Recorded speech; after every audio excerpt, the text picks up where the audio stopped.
Asayda mayamna akoise surrender tawre adi khulai khadar ma tawre haiba nasaro kugoni khulai tharo piroi mondi asengwa settlement nama wakairo nama prote khawri koi khulai tharo oi kaligo koi FC India na isagi betray tarpa taragadi akoi gabiate leke akoi amkhana hanjibo ta Nasi lagi buat kau yang sana kulit nasi pun mengamoi apa yang mau nak jadi bahasa kita tahu ni amadi apa han lagi itu membuat nanti juga cara dah ambil dia apa kaya tahu tak nanti tahu tak. Apa lagi Manipur si masyarakat sang abangam cat ama lejerai. Kehi isin mengamati reported history. Kali isanjana thamamba apa history ni kehi isin ani mungkin yang kai aduh kehi isin ani mamang di history lejerai apa. Kuda mana Maitai ni kalender kai na lese Malayapun Tarsagi kucing si kehi isin Ahunga Samriga Kulmari sore aduh. Aduh jadi kehi isin Ahunga Samri Kulmari ke mamanga Aikoi asi mathematics ka kaya yang advance or में क्या मसाफा लेना है वैसे अदुवती जो भी है मतलब चले इंडिया का कैलेंडर का फॉरवर्ड मतलब नत्री अदुवती कोई की कायो मतलब उसके की मिटे की कैलेंडर से चलने को होता है अदुना aikoi की history kan dilewat sini dalam set variasi asal apa aduh yang sakit yang advance or aduh history ini Southeast Asia da dalam picture itu yang mapanggankan akan awak bawa nangkeng lena awak bawa macam itu lena mandiri gipe boda asyik thang yang bagi itu bawa thongji da thang yang bagi dak lagi beri Pagiti dak do aduh thongji do ko ga moi museum da thang gaya karena di cara yang bayar ni aduh pagiti mado Oto kanda ano buat form ng musim yang kere, aduh hang form itu orang isu mau pergi ke orang museum dah ini. Aduh siapa bawa Manipur ni apa yang nasi lewat si, aduh history ni tangkap ekoi na masai ni kari hai tare, Malay ni komoki bawa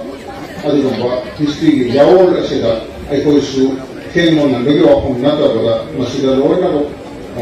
lekok na lego ya ke mandi kana haka ada muncul kembali sandora ke bawah gamba ano ba loy na nena dona se yang kena di boda su lor kana English na masani pan mo programa to da British na kabon ki sini mata na sai ko di ya masina so hadi re moduli kana haka British na kada le so aikoi se Purana British ki Quran option laba adu ko malaba ang oige makoi na akoi ni thowa ma ha pa kanda thonduna magi internet administration je adu ta palaga dai yogo masum hayo matam masilegi Manipur ge la ro da so ko thangba adu ba tangka pe adi matam du ge la khay adu 1991 da British option ra ma tu de du ge na masai 1947 की 14 अगस्त ऐसे बावजूद अतः की तंखायमा British करोनी करवा अरुगा तंखायमा ना अतः की Ming का मुझे फिर बोले हाई बुद्धि कहना का इंटरनेट करवा अरुगा सॉवरेंटी अरुगी मांग दबा अरु एक्सटर्नल करवा सॉवरेंटी अरुगी मांग दबा अरुगा फिर अमने मतलब दो ले अरुगा अमुक 1949 this Aku ini yang masih hanya dua 15 Oktober. Sini Indonesia ini aku isi Quran ini koloni ama orang lain. Masih mamanda masih August 11 ada ini kita buat exception ni dari sumber agreement masih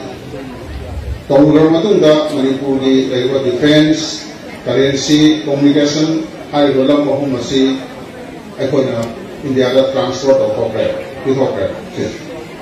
Aduh, transport untuk apa tu masih ekoi na, amu ekoi panggan dari apa macam dah ekoi ni sana di rongga nasi pun nama ni hai ba,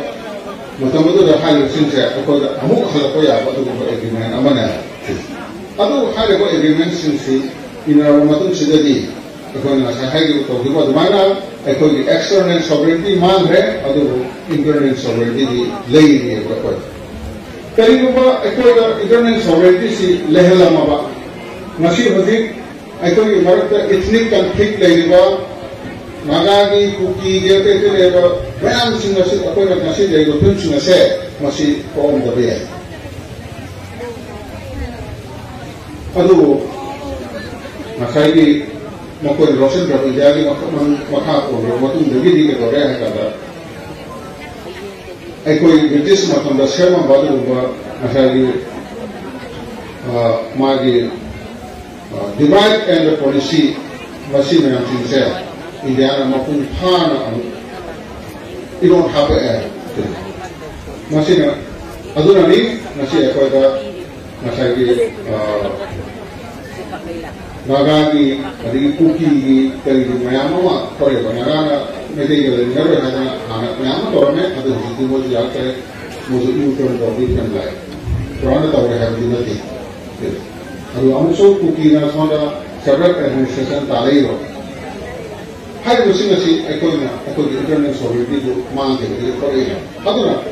ꯄꯨꯝꯅꯃꯛꯁꯤꯡ ꯑꯁꯤꯒꯤ ꯋꯥꯈꯜꯂꯣꯟ ꯑꯃ ꯄꯨꯔꯛꯄ ꯍꯥꯏꯕꯁꯤꯗꯒꯤ ꯀꯩꯗꯧꯔꯦ ꯍꯥꯏ ꯀꯥꯟꯗ ꯑꯩꯈꯣꯏꯒꯤ internal ꯁꯣꯚꯔꯦꯟꯇꯤꯁꯦ ꯃꯁꯤ ꯑꯩꯈꯣꯏꯗ ꯐꯨꯜ ꯀꯣꯟꯁꯇꯤꯇ꯭ꯌꯨꯁꯅꯦꯜ ꯄ꯭ꯔꯣꯇꯦꯛꯁꯟ ꯑꯃꯒ ꯂꯣꯏꯅꯅ ꯑꯩꯈꯣꯏꯗ ꯂꯩꯍꯟꯕ ꯑꯃ ꯃꯊꯧ ꯇꯥꯏ ꯍꯥꯏꯔꯤꯕ ꯄꯣꯠꯁꯤ ꯂꯩꯔꯛꯄ ꯃꯇꯝꯗ ꯈꯨꯗꯤꯡꯃꯛꯁꯤꯡ ꯑꯁꯦ ꯑꯩꯈꯣꯏꯅ ꯑꯩꯈꯣꯏ ꯏꯁꯥꯅ ꯑꯗꯨꯝ ꯁꯣꯂꯨꯁꯟ ꯄꯨꯔꯛꯄ ꯉꯝꯒꯅꯤ ꯁꯦꯇꯜ ꯇꯧꯕ ꯉꯝꯒꯅꯤ ꯍꯥꯏꯔꯤꯕ ꯃꯁꯤꯒꯨꯝꯕ ꯐꯤꯜꯝꯁꯤꯡ ꯑꯁꯦ ꯂꯥꯟꯅꯅꯕꯗꯨꯒꯗꯤ ꯃꯁꯤ ꯑꯩꯈꯣꯏꯅ ꯍꯧꯖꯤꯛ ꯑꯩꯈꯣꯏꯒꯤ ꯗꯥꯏꯂꯣꯛꯇ ꯇꯧꯔꯛꯀꯗꯣꯏ ꯐꯤꯜꯝꯁꯤꯡ ꯑꯁꯤ तसेंगमत अकोई येबो याई इंडिया सी वर्ल्ड की फोर्थ पोजीशन दा लेनी अभी मपांगन के मरी सुबले बांग इंडिया से असी में इंडिया से अकोई ना नसाई फिजिकली अकोई की लांदी का लान थिनर कांदा मठी बदी को मंगरा मसी अकोई ना मसी रियलिटी सी मसी वान से रियलिटी जी अकोई ना उनका हमना में ये जैसे है Udik China ka India ka lansona bahai basi heta utmopo ya bapo sunati adu India ka China mo sorry China India mo heta mapung khan ma ki bapi ga na kero to ni hayo su adu su utmopo ya boy do ye adu na si ko mapung sina se da ai koi na India ko physically hayo लादी के level दा लादी के खाता लांसोना कांदा India में की bookie वहाँ बसे मसी कोई ना कुछ कोई और लोग अभी हम अमन है क्या अदर अगर भी कोई कहीं तो होता है हाँ फिल्म से लाइक कोई नसी लाइक को कुछ में ही पॉलिटिकल कोई तो राइट लाइक जीवा इकोनॉमिकली कोई तो असुती मती psychiatric market ama dona hadi moko da tanza hala thamba ko ba economy ama na fazal bisala thambi ba mayam singi na ko daga ba kone si haba taraga di koi ke do dai ha ka da ida ga le ni si haba taraga di ko do dai mako na ko yi thomum thoko do ba rights ama de ko di ba da si madam gari odi ene sena share sovereignty hai share sovereignty है उसे कैसुनाते internet sovereignty दो अदु पियो है बना हर internet sovereignty की मसीह idea मसीह theory से कला ना हुदो रहे कांदा यूरोपियन यूनियन में मसीह को से थोड़ा हो रहा है होदी मारे तो रेगुलर मां खुदी मो से मसा मरोंगो फिंजे को नबलेगा अमत लेती सम अमेरिका सोदुनारे रशिया सोदुनारे चाइना सोदुनारे Europe sudungai, makoi sengsi amat masami masama romdom hijabong baleba amat nasi lete. Lalu interdependence ni, aman amui mapantang napa, aman amui matiin pangaraga madu roda hindari mengakan ada. Adu lagi ekor su nasari iyo ni ke sendiri ba adu napa nasari makoi anu ba theory independence theory. share sovereignty ke jo hum su se masi pari na se ko na kai to ya ya ko ora se ko na ye na mo to ka masi ya ko na masai sura na sigi new strategy ama haisa anu ba strategy ama da hong ba changi haisa mas maron dige na kanda ai samsi akoi gi lami solo MPA in Bukipur Sami asi in Krishnamaga Samakon Marfu Taleki 9 February 1920 hek link ko dutagi isi phawda tawsin ragalai Sangbat sehi tara amadi ya asamge bahati zyada kanai pha case ka pharga leini aru phakan adu ne mabdo phakan tikaw singa daw mayalo na bagi na mabdo phante adu ne hek hawdagi daw mayan sinse lona raga rum la tibri sejada mayam tasu koi taw kyani ima sing amama da obi manani makoi ma ta yam nau na la koi ta koi taw sing yawi makoi sing do isa do ro pawa khai ta pa ta pam ki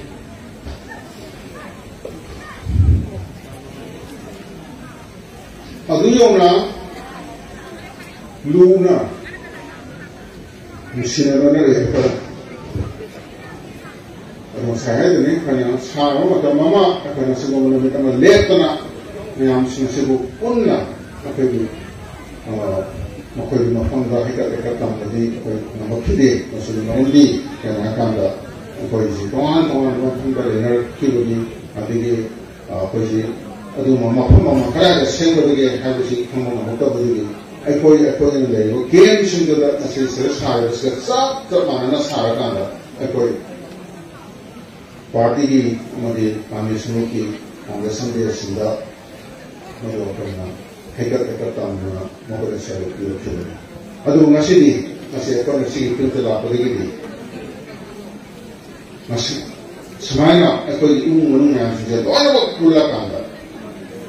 सरुप यानी जब Likert में नगर सरुप से पंतोक्षी है ना तो ना अंदर की सही से तो ये नसी कांगे पंतोपनी पंतोपन नंबरी अदु नसी ऐने खंजा बुद्धि ऐने हाइजा बुद्धि मुंडे खंजा बुद्धि नसी मयाम स्वील मार्का मफम नसी दा लाखों मुंडवा अदु मुंडवा अको ये फैमिली सिंसु मयाम मयाम ने हम खंजे अदु मथम की सही रही मयाम सिंसु पुन्ना लाकरे है ना मफम भाग है ना चावो अदु मत थोड़ा ममो ना सिमन जगे लोना अदकी कुकी कई कोई बा अदेगा तो नहीं लोग संसद जी योंदल है कि बा अरापदल है कि बा मैं आमा माला को मतलब सुरन यावी